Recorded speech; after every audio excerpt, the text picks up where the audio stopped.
Assalamu alaikum.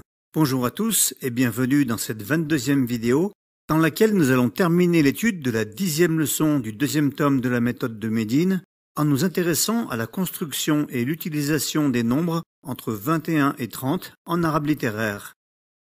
Mais avant d'aborder cette question en détail, revenons rapidement sur la construction de la conjugaison au temps de l'inaccompli, al-mudari', que nous avons étudié dans le cours précédent.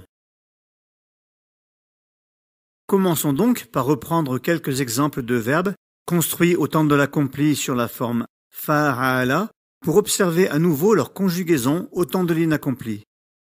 Kataba, il a écrit. Yaktubu, il écrit. Jalasa, il s'est assis. Yajlisu, il s'assoit. Dhahaba, il est allé. Yadhhabu, il va. Comme nous l'avons observé à la fin du cours précédent, les verbes construits sur la forme fa'ala, c'est-à-dire dans laquelle la deuxième lettre de leur racine est associée à la voyelle fatha au temps de l'accompli, al-madi, peuvent se construire sur trois formes différentes lorsqu'ils sont conjugués au temps de l'inaccompli, al-mudari'. Il y a donc certains verbes de cette catégorie qui se conjuguent à l'inaccompli sur la forme yaf'ulu, avec la voyelle dhamma associée à la deuxième lettre de leur racine, comme le verbe kataba qui devient yaktubu. Dans cette catégorie, on trouve également des verbes qui se conjuguent à l'inaccompli sur la forme yaf'ilu, avec la voyelle kasra associée à la deuxième lettre de leur racine, comme le verbe jalasa qui devient yajlisu. Enfin, il existe aussi des verbes construits sur la forme fa'ala au temps de l'accompli, qui se conjuguent à l'inaccompli sur la forme yaf'alu avec la voyelle fatha associée à la deuxième lettre de leur racine, comme le verbe dhahaba qui devient yadhhabu. La voyelle associée à la deuxième lettre de leur racine varie donc selon le verbe qui est conjugué, et comme il n'y a pas de réel moyen de déterminer la nature de cette voyelle, vous devrez retenir pour chaque nouveau verbe que vous apprendrez la forme sur laquelle il se construit au temps de l'accompli, al-madi, et de l'inaccompli, al-mudari'. Pour vous aider dans cette tâche, la plupart des dictionnaires arabes et des listes de vocabulaire présentes dans les manuels de langue arabe indiquent pour chaque verbe les deux formes de la conjugaison. Si par exemple vous cherchez le verbe écrire dans un dictionnaire, vous trouverez la forme conjuguée kataba du temps de l'accompli, al-madi, qu'on utilise pour classer les verbes dans les dictionnaires, suivie de la forme yaktubu, qui est celle du temps de l'inaccompli, al-mudari'. De la même façon, si vous cherchez le verbe s'asseoir, le dictionnaire vous indiquera les formes conjuguées jalasa et yajlisu, qui vous permettront de connaître la voyelle associée à la deuxième lettre de la racine au temps de l'accompli et de l'inaccompli. Enfin, si vous cherchez le verbe aller, vous le trouverez indiqué à la fois sous la forme dhahaba et yadhhabu, qui correspondent aux formes conjuguées du temps de l'accompli et de l'inaccompli. Dans certains dictionnaires et listes de vocabulaire, vous trouverez parfois les verbes mentionnés seulement sous la forme conjuguée au temps de l'accompli, al-madi, suivis de la voyelle médiane, indiquée entre parenthèses pour le temps de l'inaccompli, al-mudari'. Dans ce cas, lorsque la voyelle dhamma est indiquée à la suite de la conjugaison à l'accompli, cela signifie qu'il se conjugue sur la forme yaf'ulu, comme le verbe dakhala, qui devient yadkhulu, et lorsque la voyelle kasra sera indiquée, vous comprendrez que le verbe se conjugue à l'inaccompli sur la forme yaf'ilu, comme le verbe rasala, qui devient yarsilu. De la même manière, lorsqu'un verbe conjugué à l'accompli est suivi de la voyelle fatha indiquée entre parenthèses, cela signifiera qu'il se conjugue à l'inaccompli sur la forme yaf'alu, comme le verbe fataha, qui devient yaftahu. Enfin, dans le cas où un verbe se conjugue au temps de l'accompli sur la forme fa'ila, nous avons vu dans le cours précédent qu'il se conjugue dans l'immense majorité des cas sur la forme yaf'alu au temps de l'inaccompli, comme le verbe sami'a, qui devient yasma'u. Comme il existe cependant de rares exceptions à cette règle, les dictionnaires et les listes de vocabulaire indique également à la suite de ce type de verbe la forme conjuguée du temps de l'inaccompli, ou simplement la voyelle associée à la lettre médiane de sa racine entre parenthèses, comme pour le verbe fahima qui devient yafhamu. Dans les listes de vocabulaire qui accompagnent les cours de cette formation, vous trouverez cette indication sous la forme d'une voyelle entre parenthèses à la suite des verbes, car elle permet de gagner de la place et de réduire la taille des documents écrits. Intéressons-nous maintenant au sujet principal de ce cours, qui concerne la construction des nombres entre 21 et 30 en arabe littéraire et qui est abordé au paragraphe 6 de la page 72 du manuel. Mais avant d'aborder cette question en particulier, revenons rapidement sur les règles grammaticales impliquées par l'utilisation des nombres de 1 à 20 que vous avez étudiées dans le tome 1 et les leçons précédentes du tome 2 de la méthode de Médine.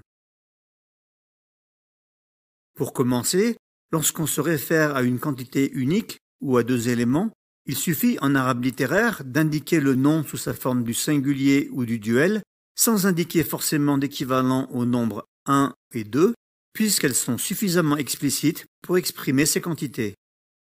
Talibun, un étudiant. Talibatun, une étudiante.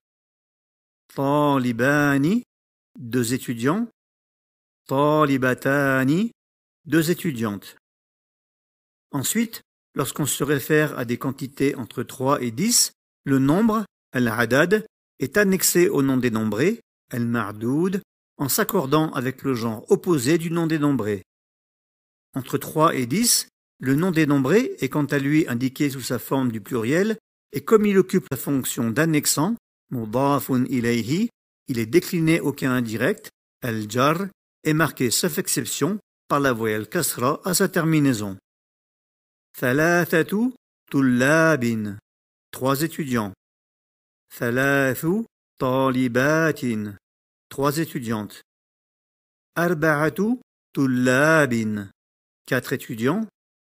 Arba'u talibatin, quatre étudiantes, et ainsi de suite jusqu'à Asharatu tullabin, 10 étudiants, et Ashru talibatin, 10 étudiantes. Lorsque la quantité dénombrée se situe entre 11 et 19, on utilise un nombre composé du chiffre des unités suivi du nombre Ashara, qui correspond à 10 en français et qui s'accorde en genre avec le nom dénombré, tout comme le chiffre des unités lorsqu'il est égal à 1 ou 2. Le nom dénombré, quant à lui, est indiqué sous sa forme du singulier et il est décliné au cas direct, un nasb, qui implique sauf exception le marquage de sa terminaison par la voyelle fatha. Ahada ashara taliban, 11 étudiants. Ihda ashrata talibatan, 11 étudiantes. Ithna ashara taliban, 12 étudiants. Ithnata ashrata talibatan, 12 étudiantes. En revanche, lorsque le chiffre des unités se situe entre 3 et 9, il s'accorde avec le genre opposé du nom dénombré. Thalathata ashara taliban, 13 étudiants. Thalatha ashrata talibatan, 13 étudiantes, et ainsi de suite jusqu'à Tis'ata ashara taliban, 19 étudiants, et Tis'a ashrata talibatan, 19 étudiantes. Pour indiquer une quantité égale à 20, les choses se simplifient car il suffit d'utiliser le nombre des dizaines, qui est identique pour le masculin et le féminin, suivi du nom dénombré, al-mardoud, qui reste indiqué sous sa forme du singulier et décliné au cas direct, an-nasb, lorsque la quantité se situe entre 11 et 99. Aishruna taliban, 20 étudiants. Aishruna talibatan, 20 étudiantes.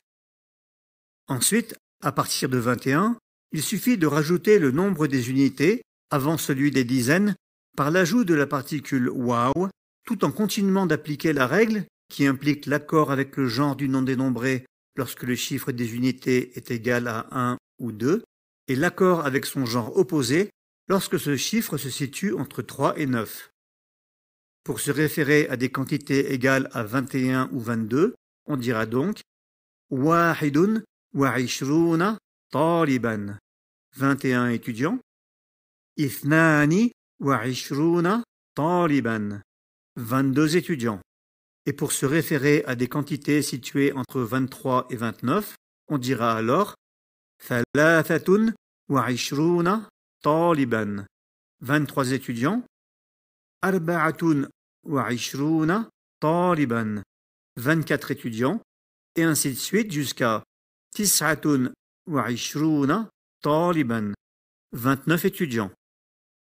Notons ici que la double voyelle, التنوين, est présente à la terminaison des chiffres des unités à partir de 21, contrairement à ce qu'on observe dans les nombres entre 3 et 10, où l'annexion interdit sa présence à leur terminaison. Enfin, pour indiquer une quantité égale à 30, on applique les mêmes règles que pour le nombre 20, et pour dire 30 étudiants, on dira donc simplement ثلاثون طالبا, sans se soucier de l'accord en genre avec le nom dénombré. Notons ici que les règles que nous venons d'appliquer pour exprimer des quantités entre 21 et 30 s'appliquent de la même façon pour dénombrer des noms de genre féminin et que je n'ai pas indiqué d'exemple dans ce cours pour respecter la chronologie de la méthode de Médine. Nous aurons donc l'occasion de revenir sur cette question lors de notre étude de la 23e leçon de ce manuel qui comporte un paragraphe consacré à la construction des nombres entre 21 et 30 pour les noms féminins. Terminons ce cours par l'examen rapide du paragraphe 8 de la page 73 en reprenant les phrases mentionnées en exemple. ذهبت إلى المدرسة اليوم مبكرا. Je suis allé tôt à l'école aujourd'hui. ورجعت إلى البيت متأخرا. Et je suis rentré tard à la maison. Dans ces phrases, on trouve les noms mubakkiran, qui signifie en français tôt ou en avance, et muta'akhiran, qui signifie tard ou en retard. Du point de vue du sens, chacun de ces noms indique l'état dans lequel ont été accomplies les actions des verbes dhahabtu et raja'tu, et du point de vue grammatical, occupe une fonction qui implique leur déclinaison au cas direct, an-nasb, et le marquage de leur terminaison par la voyelle fatha. Cette fonction grammaticale est appelée en arabe al-hal et sera étudiée plus en détail dans le tome 3 de la méthode de Médine. En attendant, notons simplement que ces noms s'accordent en genre avec le sujet du verbe, comme l'illustrent les exemples suivants mentionnés dans le manuel. ذهبت الطبيبة اليوم إلى المستشفى مبكرة. Aujourd'hui, le médecin est allé tôt à l'hôpital. ذهبت ليلى إلى الجامعة متأخرة. Leila est allée à l'université en retard. Dans ces deux phrases, comme les sujets du verbe at-tabibatu et Leila sont de genre féminin, les noms mubakkiratan et muta'akhiratan s'accordent au féminin par l'ajout de la lettre ta marbuta à leur terminaison. Voilà pour aujourd'hui. Ce 22e cours d'arabe littéraire qui complète l'étude de la 10e leçon du tome 2 de la méthode de Médine est maintenant terminé. On se retrouve Inch'Allah demain pour le 23e cours qui débutera l'étude de la 11e leçon du tome 2 de Médine et dans lequel nous allons continuer notre étude de la conjugaison au temps de l'inaccompli qu'on emploie en arabe littéraire pour exprimer les actions qui sont accomplies dans le présent et le futur. Cette série de 3 vidéos que je vous propose de suivre cette semaine est extraite de ma nouvelle formation audiovisuelle consacrée à l'étude intégrale des leçons 10 à 20 du 2e tome de la méthode de Médine.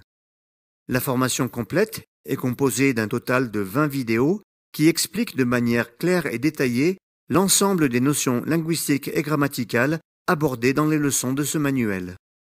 Pour en savoir plus sur son contenu et son déroulement, vous trouverez le lien vers la présentation détaillée de cette nouvelle formation dans la description. Si vous souhaitez être averti de la parution de mes prochaines vidéos, n'oubliez pas de vous abonner à ma chaine. Wassalamu alaikum.